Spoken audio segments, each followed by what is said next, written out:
بھائی بڑی اہم بات، بڑا اہم مسئلہ واقعے میں سنانے لگا۔ بندہ مصر میں رہتا تھا، غصے میں اپنی عورت کو طلاق دے بیٹھا۔ مصر کے رہنے والے مولویوں سے پوچھا، جواب سے مطمئن نہیں ہوا، سفر کیا، مدینے آ گیا۔ جب وہ مدینے پہنچا تو حکومت نے امام کو نظر بند کر دیا تھا۔ امام کے علم کی وجہ سے امام کو گھر کے اندر قید کر دیا گیا تھا۔ جب وہ مدینے پہنچا تو مدینے پہنچ کے اس نے لوگوں سے کہا کہ وارث رسول کہاں بیٹھا ہے؟ انہوں نے کہا دربار میں۔ وہ جب سیدھا دربار میں گیا تو تخت پہ بیٹھا تھا، اس سے جا کے اس نے کہا جی کہ میں مصر سے آیا ہوں، کلمہ نبی کا پڑھتا ہوں، ساری زندگی میں نے رسول کو دیکھا نہیں، اسلام مصر پہنچا تھا، میں نے اسلام قبول کر لیا، مجھے مذہب اچھا لگا، میں نے مان لیا، اب میں بتوں کی پوجا نہیں کرتا، میں محمد کے اللہ کو مانتا ہوں، اس محمد کی رسالت کا اقرار کرتا ہوں، اس محمد کے وارث آپ ہیں؟ انہوں نے کہا جی ہم ہیں۔ اس نے کہا جی مجھے اس دین کا مسئلہ بتائیے، میں غصے میں اپنی زوجہ کو طلاق دے بیٹھا ہوں، اس بارے میں محمد کا دین کیا کہتا ہے؟ حاکم نے کہا کہ یہ مسئلہ میں نہیں بتاؤں گا، شام تک انتظار کر، شام کو جو دربار کے علماء آئیں گے نا ان کے سامنے اپنا مسئلہ رکھنا۔ وہ شام تک دربار میں بیٹھا رہا، سارا دن وہ دربار کا منظر دیکھتا رہا۔ شام کو مولوی دربار میں آئے، اس نے کہا جی کہ میں مصر سے آیا ہوں، غصے میں اپنی بیوی کو طلاق دی ہے، اب کیا کروں؟ انہوں نے جب اسے جواب دیا، اب میں اشارہ کروں گا، بعد میں کھل کے نہیں بتا سکتا، وہ سیدھا واپس آ کے حاکم کے پاس کہنے لگا جواب سن کے میں مطمئن نہیں ہوا، اتنا پتا چل گیا ہے نہ ان کا تعلق غیرت سے ہے نہ تیرا تعلق غیرت سے، یہ کوئی غیرت کا مذہب ہے؟ واللہ با حسین، میں ممبر کی عزت کا سب جتنے میرے شیعہ سنی مہربان بیٹھے ہو، کتابیں لکھتی ہیں کہ اس شخص نے اپنی داڑھی کو نوچا اور نوچ کے کہنے لگا وائے ہو مجھ پہ، کیوں میں نے محمد کا کلمہ پڑھا، حیرانگی ہے مجھے، کیوں میں نے اسلام قبول کر لیا؟ یہ ایسا مذہب ہے؟ یہ اسلام کو برا بھلا کہتا دربار سے نکل رہا تھا، یا صادق آل محمد کے نوکر نے کلائی پہ ہاتھ رکھ کے کہا وارث کی پہچان تجھے نہیں ہے، گلا اسلام کو دے رہا۔ اس نے کہا پھر وارث کون ہے؟ انہوں نے کہا وارث یہ نہیں۔ اس نے کہا یہ کون ہے؟ انہوں نے کہا یہ تو تخت والے ہیں۔ نبی کے جانے کے بعد دو حصے ہو گئے اسلام کے، ایک تخت والا اسلام ہے، ایک غدیر والا اسلام۔ اس نے کہا یہ کون ہے؟ انہوں نے کہا یہ حکومت کے، یہ سگائے دنیا ہے، یہ دنیا پرست ہے۔ اس نے کہا پھر محمد کا وارث؟ اس نے کہا گھر کے اندر۔ اس نے کہا مجھے اس سے ملا کے لا۔ اتنا کہنا تھا، یا کتابیں کہتی ہیں اس صحابی کی آنکھوں میں آنسو ہے۔ اس نے کہا کاش تو پہلے آتا، محمد کا بیٹا محمد بن کے ممبر پہ بیٹھتا تھا، روز مجلسیں ہوتی تھی، روز درس ہوتے تھے۔ اب تو حکومت نے نظر بند کر دیا ہے، اب تو بڑا عرصہ ہو گیا میں بھی مولا کی زیارت نہیں کر سکا۔ اس نے کہا کس نے بند کیا ہوا ہے؟ اس نے کہا اسی حاکم نے۔ اس نے کہا ملے بغیر میں مان گیا ہوں وہ سچا ہے۔ اگلی سطر سننا، میں فضائل پڑھ رہا ہوں، فضائل۔ اس نے کہا میں مان گیا وہ سچا ہے۔ اس نے کہا ملا تو نہیں اور تو مان کیسے گیا وہ سچا ہے؟ اس نے کہا میں مان گیا ہوں جب اسے پابند کیا ہوا ہے، کیونکہ سچ پہ پابندی ہوتی ہے، جھوٹ پہ نہیں ہوتی۔ اگر اسے پابند کیا ہوا ہے تو وہ سچا ہے۔ اس نے کہا پھر اس نے کہا میں امام سے مسئلہ پوچھوں گا۔ اب یہاں میں نے جو بات کہی تھی کہ میں واقعے میں ایک بہترین نصیحت آپ کے سامنے رکھوں گا، جو سب دعا حاصل کروں گا۔ جس وقت وہ یہ مسئلہ پوچھنے آیا اس وقت مدینے میں ایسے جید صحابی موجود تھے جو یہ کہہ سکتے تھے کہ ہم امام کے نائب ہیں، ہم بتا سکتے ہیں کہ امام اس مسئلے کے بارے میں کیا کہتے تھے، لیکن نہ امام کے شاگردوں نے کہا کہ ہم امام کے نائب ہیں، اور نہ انہوں نے ایک مسئلے پہ فتویٰ دیا کہ ہم فتویٰ دے سکتے ہیں۔ نہیں، انہیں پتا تھا کہ جب حجت موجود ہو پھر غیر معصوم فتویٰ نہیں دیتا۔ نہیں، بات ابھی سمجھیے گا، جب امام موجود ہو پھر غیر سے مشورہ کر سکتے ہو، فتویٰ نہیں لے سکتے۔ ابھی تک ہر بندہ سمجھا نہیں، اب میں اشارہ دینے لگا ہوں، ایک بہترین اشارہ۔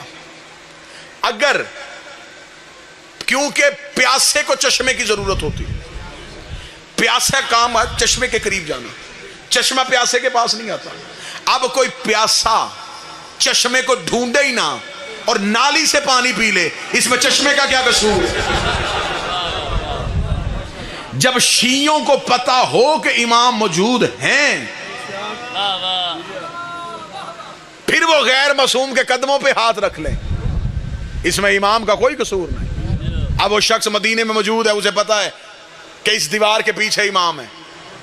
اس نے کہا اگر مجھ میں اتنی طاقت ہوئی میں ملوں گا ضرور. صحابیوں نے کہا کیسے مل سکتا ہے, وہ تو نظر بند ہے. اس نے کہا مجھے نہیں پتا وہ کہاں ہے, انہیں تو پتا ہے کہ میں یہاں ہوں. بس آخری جملے کہنے لگا ہوں اور شیعت کا نتیجہ دینے لگا ہوں. اس نے کہا مجھے نہیں پتا وہ کہاں ہے, انہیں تو پتا میں یہاں ہوں. میں ان سے باخبر نہیں, وہ مجھ سے باخبر. اگر تو وہ مجھے دیکھ رہا ہے پھر وہ مسئلے کا جواب بھی دے گا, مجھے ملے گا بھی, مجھے بلائے گا بھی. انہوں نے کہا ایک دفعہ گلی میں جا کے حالت دیکھ. جب وہ محلہ بنی ہاشم میں پہنچا تو اس نے کیا دیکھا؟ سپاہی, فوجیں, چھتوں پہ سپاہی کھڑے. امام کی گلی میں مخبروں نے گھر کرائے میں لیے ہوئے تھے. وہ دروازوں کی اندر سے دیکھ رہے تھے کہ امام سے ملنے کوئی نہیں آیا. اتنا سخت پہرا.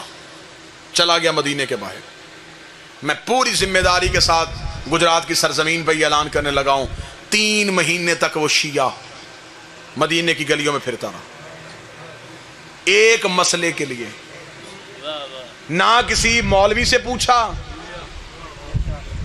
نہ کسی غیر معصوم سے پوچھا. 3 مہینے تک مدینے کی گلیوں میں امام سے ملاقات نہیں ہو رہی. تھک کے مدینے کے باہر جا کے بیٹھ گیا. بیٹھ کے کہنے لگا قصور میرا ہے, میرے اندر کوئی ایسی غلطی ہے جس کی وجہ سے تو مجھے مل نہیں رہا. شاید تجھے میری محنت پہ یقین نہیں. جنازہ اٹھے گا میرا یہاں سے, تجھے ملے بغیر نہیں جاؤں گا.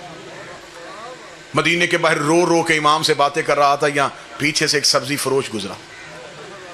اسے کہنے لگا کہاں جا رہا ہے؟ اسے کہا مدینہ. کیا کرنے؟ سبزی بیچنے. اسے کہا تو روزانہ جاتا ہے؟ روزانہ جاتا. اسے کہا وہ جو مدینے کے اندر محلہ بنی ہاشم ہے کبھی وہاں بھی گیا ہے؟ اسے کہا ہاں جاتا ہوں روزانہ, سبزی جو بیچتا ہوں, میرا کاروبار ہے, میں جاتا ہوں وہاں. ایک لمحے کے لیے اسے امید کی کرن آئی. اسے کہا رک رک رک رک رک, سبزی بیچے گا؟ اسے کہا کیا لے گا؟ اسے کہا ساری سبزی بیچ. نہیں, شاید آپ ابھی تک ذہنی طور پہ قریب نہیں ہوئے. اب میں جس دہلیز میں داخل ہونے لگا ہوں اب تمہارے جسم یہاں ہوں گے, روحیں یہاں نہیں ہوں گی. سبزی بیچے گا؟ اسے کہا کتنی؟ اسے کہا ساری. لباس بھی بیچ دے, میرے کپڑے تو پہن, اپنے کپڑے مجھے پہنو. سبزی فروش بن گیا. سر پہ رکھی سبزی کی ٹوکری, سبزی فروش بن کے مدینے میں داخل ہوا. میرا بادشاہ حسین میرے لفظوں میں اتنی طاقت دے دینا کہ یہ لفظ تمہارے دلوں میں اتریں اور ایک بندہ مجمع سے چہرے میں چمک لے کے آنکھوں میں ولایت کی مسکراہٹ کے ساتھ یہاں پہ جواب دے دے کتنا اچھا شیعہ تھا. امام کی محبت میں سبزی فروش بن گیا, ضمیر فروش نہیں بنا. ہائے ہائے ہائے, محبت مولا میں روپ بدل گئی.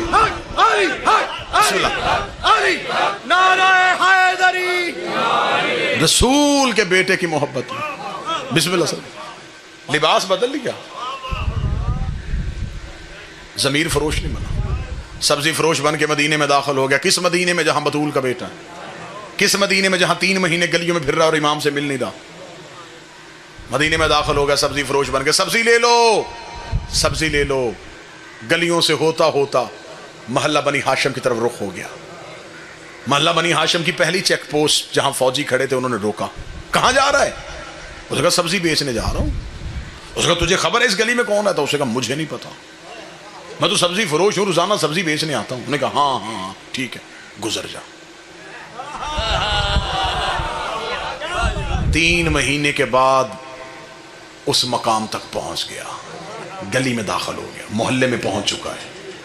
اب پتا ہے کہ اسی محلے میں مولا کا گھر ہے. اب اس گلی میں داخل ہونے لگا ہے جس گلی میں میرے بادشاہ کا محل ہے. جو ہی اس گلی میں آئے تو پھر فوجیوں نے روکا. کہاں جا رہا ہے؟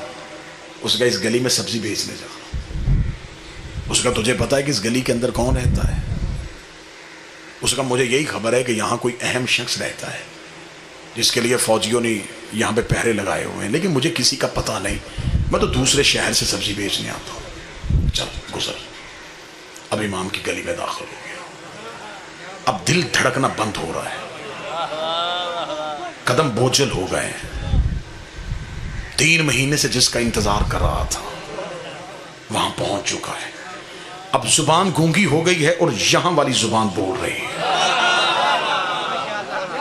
اب دھڑکنیں گفتگو کر رہی ہیں، دل کے لہجے سے بول رہا ہے، زبان بالکل چپ ہے، یہ دل بول رہا ہے کہ دیکھ اب میں یہاں تک آ گیا ہوں، اب میرا اتنا امتحان نہ لے، اب میری محبت کی قدر کر لے، میں بڑی مشکلوں سے یہاں تک پہنچا ہوں، اب تو جہاں بھی ہے مجھے بلا لے، چل مجھے سوال کا جواب نہ دینا، مجھے صرف زیارت کروا دے، میں صرف دیکھنا چاہتا ہوں کہ محمد کیسے تھے، میں دیکھنا چاہتا ہوں علی کا حسن کیسا تھا، میں دیکھنا چاہتا ہوں حسین کریم کتنا تھا۔ اب یہ دل کی دھڑکنوں سے گفتگو کرتا ہوا امام کے دروازے کے بالکل سامنے پہنچ گیا، اب پتہ ہے کہ یہ دروازہ ہے امام کا، لیکن فوجی یوں چھتوں پہ ہیں، سپاہی آگے پیچھے ہیں، یوں پہرا ہو رہا ہے۔ اب جب امام کے دروازے کے بالکل سامنے سے گزرا، ایک لمحے کے لیے آنکھیں بند کی کہ اگر ایک قدم بھی آگے بڑھ گیا تو دوسری طرف سے باہر نکل جاؤں گا، واپس مڑنے کوئی نہیں دے گا۔ اسی گھر کے اندر مولا بیٹھے، ابھی دروازے کے سامنے تھا، اگلا قدم آگے اٹھا نہیں تھا، یا امام کے گھر کا دروازہ کھلا، نوکر نے کہا سبزی فروش اندر آ، آج مولا نے سبزی دے کے لینی ہے، کل بھی تو خراب سبزی دے گیا۔ مولا ناراض ہو رہے ہیں، وہ کہہ رہے ہیں اسے اندر بلاؤ، آج ہم سبزی خود لیں گے۔ خوش ہو گیا، پتہ چل گیا کہ تیر چل گیا، دھڑکنے سمجھ گیا، وہ گفتگو بات بھانپ گیا، وہ جلدی سے امام کے دروازے کی طرف، فوجیوں نے سامنے تلواریں نیزے کی، کدھر؟ اسے کہا یہ غلام کہہ رہا ہے کہ اس کے مولا نے بلایا۔ اسے کہا تمہیں پتہ ہے اندر کون بیٹھا ہے؟ اندر شیعوں کا امام بیٹھا ہے، پابندی لگائی ہے حکومت نے، کوئی اسے مل نہیں سکتا، اور تو اتنی جلدی جائے گا؟ اسے کہا اس نے کہا ہے کہ سبزی ان کے مولا نے دے کے لینی ہے، میں تو سبزی بیچنے جا رہا ہوں، مجھے کیا پتا کون ہے؟ سپاہیوں نے کہا ہم تیرے ساتھ چلیں گے۔ 2 سپاہی پھر ساتھ چلے، امام کے صحن کے اندر جا کے ٹوکری رکھ کے بیٹھ گیا۔ کتنا خوش نصیب تھا۔ اب جتنے نمازی میرے ساتھ شامل ہیں مجھے اتنے ہی چاہیے تھے، جن کے عقیدے کا وضو ٹھیک ہے وہ اگلی صف میں آ گئے ہیں۔ یوں امام کے صحن میں بیٹھا ہوا اور نظریں ہیں حجرے کے پردے پہ، پتہ ہے کہ اس حجرے سے باہر آئیں گے، سپاہی سر پہ کھڑے ہوئے ہیں، نظریں حجرے پہ ہیں، دل کی دھڑکن قابو سے باہر ہے، ایسے انتظار کر رہا تھا جیسے موسیٰ طور پہ کرتے تھے۔ یک لخت حجرے کا پردہ اٹھا، امام کا پہلا قدم صحن میں آیا، سر پہ رسول والا امامہ، ابو طالب کی ابا، ہاشم کی دستار، عصائے موسیٰ کو ہاتھ میں لیے ہوئے، انگشتری سلیمان کو انگوٹھی میں پہنے ہوئے، چہرے پہ حسن والی مسکراہٹ، علی والا حسن۔ یہ امام کو ایسے دیکھ رہا تھا جیسے مصر کی عورتیں یوسف دیکھ رہے ہیں۔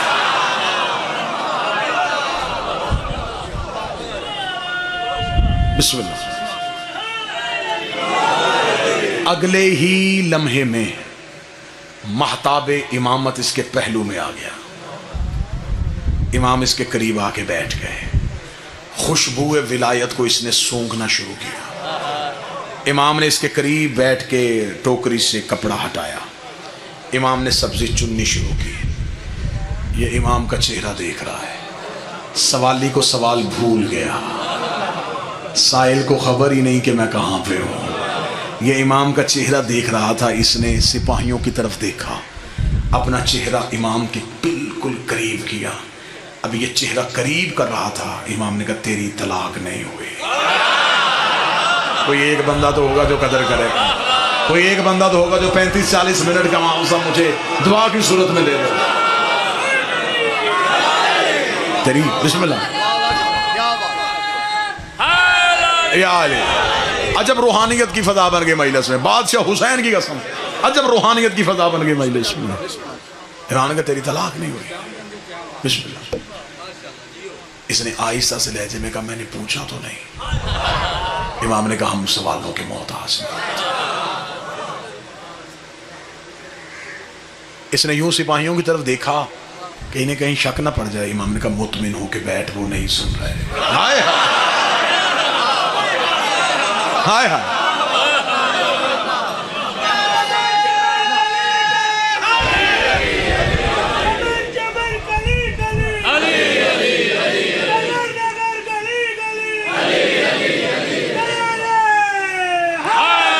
یا علی مطمئن ہو کے سن, وہ نہیں سن رہے.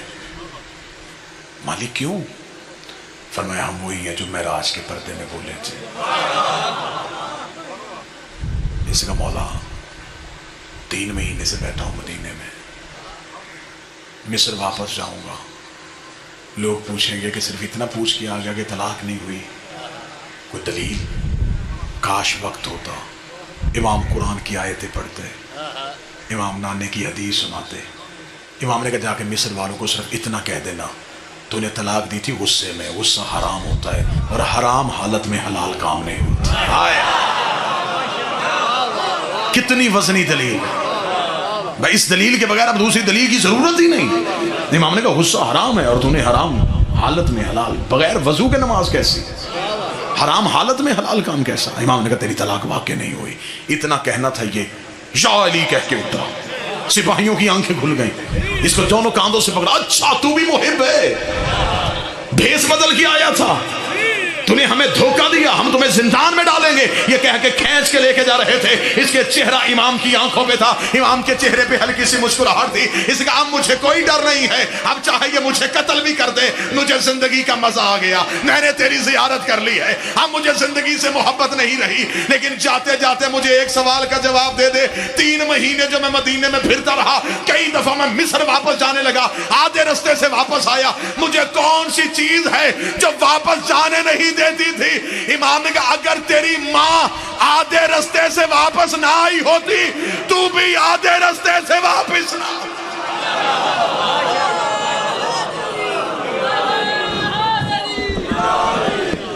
وہ بھی ایک دفعہ زمانہ جاہلیت میں گناہ کا ارادہ لے کے گھر سے نکلی تھی, آدھے رستے سے واپس پلٹ آئی. علم کے سارے در کھولے گا, اس کو زمانہ حق بولے گا. علم و ہنر کا ہے محو منور,